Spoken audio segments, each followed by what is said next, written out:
सबसे पहले कैथहर काला पंचायत के तमाम देवता रूपी जनता, देवी रूपी माई बहन लोग के ये उपेंद्र सिंह के तरफ से, सरिता देवी जी के तरफ से चरण स्पर्श नमस्कार प्रणाम बा। ए पंचायत के भैया लोग, चाचा लोग, इहो हम बात बता दिहल चाहतनी कि कैथहर पंचायत के खोरैठा गांव में जहाँ शंकर भगवान के मंदिर बा, इनार बा, ओह इनार में नली ना निर्माण होखला के चलते पूरा गांव के पानी गिरत आटे।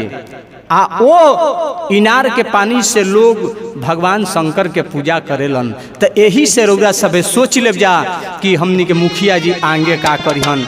ऐसे हम रउरा सबसे ई जरूर कहब कि अपन अनकी पारी एक एक वोट सरिता देवी जी के देके आ मुखिया बनाई जाई। हमर वादा बा कि रउरा सबे के एक एक काम हम खोज खोज के अगर ना करब तो फिर उपेंद्र सिंह दोबारा रउरा सबे के वोट खातिर ना दी। ऐसे एक एक अपन वोट दे के सरिता जी के जरूर अनगी पर मुखिया बनाई जा। ऐसे विशेष हम नहीं कह सकत। यह बात कह के अपन वाणी का विराम देतानी, लेकिन जरूर याद रखब जा कि सरिता जी के मुखिया एबरी बनावे के बा। पूरा पंचायत के लोग का विचार बन गल बा। ऐसे जे भी भूलत होई, भटकत होई, केहू भटकावत होई, वो बात पर ध्यान नहीं खे देवे के अनकी पर सरिता जी के मुखिया जरूर बनावे के। इनकलाब जिंदाबाद जिंदाबाद जिंदाबाद, सरिता देवी जिंदाबाद जिंदाबाद जिंदाबाद, उपेंद्र भैया जिंदाबाद जिंदाबाद जिंदाबाद। सफ सफ बतिया बतावल जाई, सफ सफ बतिया बतावल जाई हो, सरिता देवी के विजयी बनावल जाई, सरिता देवी के विजयी बनावल जाई, सरिता देवी के विजयी बनावल जाई। सफ सफ बतिया बतावल जाई, सफ सफ बतिया बतावल जाई हो, सरिता देवी के विजयी बनावल जाई, सरिता देवी के विजयी बनावल जाई, सरिता देवी के विजयी बनावल जाई। सरिता देवी जिंदाबाद जिंदाबाद जिंदाबाद, कला कैथहर पंचायत के जनता जिंदाबाद जिंदाबाद जिंदाबाद। बार बार आई गई सन समैया, ऐसन समैया हो ऐसन समैया, ऐसन समैया हो ऐसन समैया।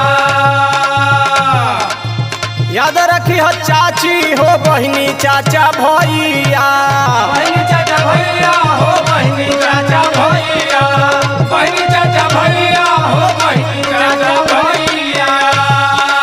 इनकलाब जिंदाबाद जिंदाबाद जिंदाबाद, सरिता देवी जिंदाबाद जिंदाबाद जिंदाबाद, उपेंद्र भैया जिंदाबाद जिंदाबाद जिंदाबाद, सरिता देवी जिंदाबाद जिंदाबाद जिंदाबाद, कला कैथहर पंचायत के जनता जिंदाबाद जिंदाबाद जिंदाबाद। बार बार आई नई सन समैया, ऐसन समैया हो ऐसन समैया, ऐसन समैया हो ऐसन समैया। याद रखी हो चाची हो बहनी चाचा भैया, बहनी चाचा भैया हो बहनी चाचा भैया, बहनी चाचा भैया हो बहनी चाचा भैया। सबका के चाल समझावल जाई, सबका के चाल समझावल जाई हो, सरिता देवी के विजयी बनावल जाई, सरिता देवी के विजयी बनावल जाई, सरिता देवी के विजयी बनावल जाई।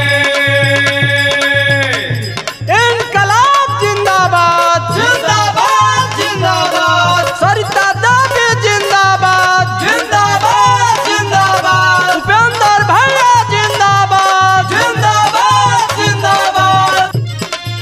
सरिता जी उपेंद्र साथे बूढ़ा नौजवान हो, बूढ़ा नौजवान भैया बूढ़ा नौजवान हो, बूढ़ा नौजवान भैया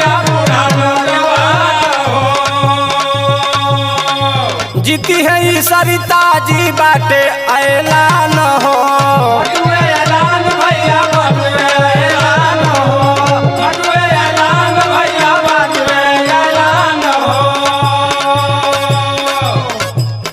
सरिता देवी जिंदाबाद जिंदाबाद जिंदाबाद, कला कतार पंचायत के जनता जिंदाबाद जिंदाबाद जिंदाबाद।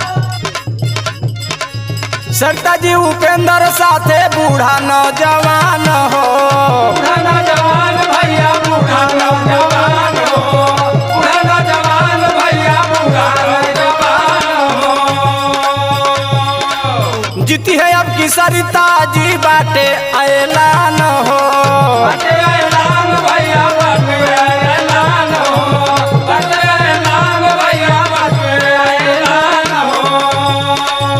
मिलजुल मोहरा लगावल जाई, मिलजुल मोहरा लगावल जाई हो। सरिता देवी के विजयी बनावल जाई, सरिता देवी के विजयी बनावल जाई, सरिता देवी के विजयी बनावल जाई। सरिता देवी जिंदाबाद जिंदाबाद जिंदाबाद, कला कतार पंचायत के जनता जिंदाबाद जिंदाबाद जिंदाबाद। काला कए तहर में मच गइल हाला, मच गइल हाला हो, मच गइल हाला, मच गइल हाला हो, मच गइल हाला। सरिता देवी के सगरो गुनवा गवाला, गुनवा गवाला हो, गुनवा गवाला, गुनवा गवाला हो, गुनवा गवाला। काला कए तहर में मच गइल हाला, सरिता देवी के सगरो गुनवा गवाला। उपेंद्र जी के झंडा लहर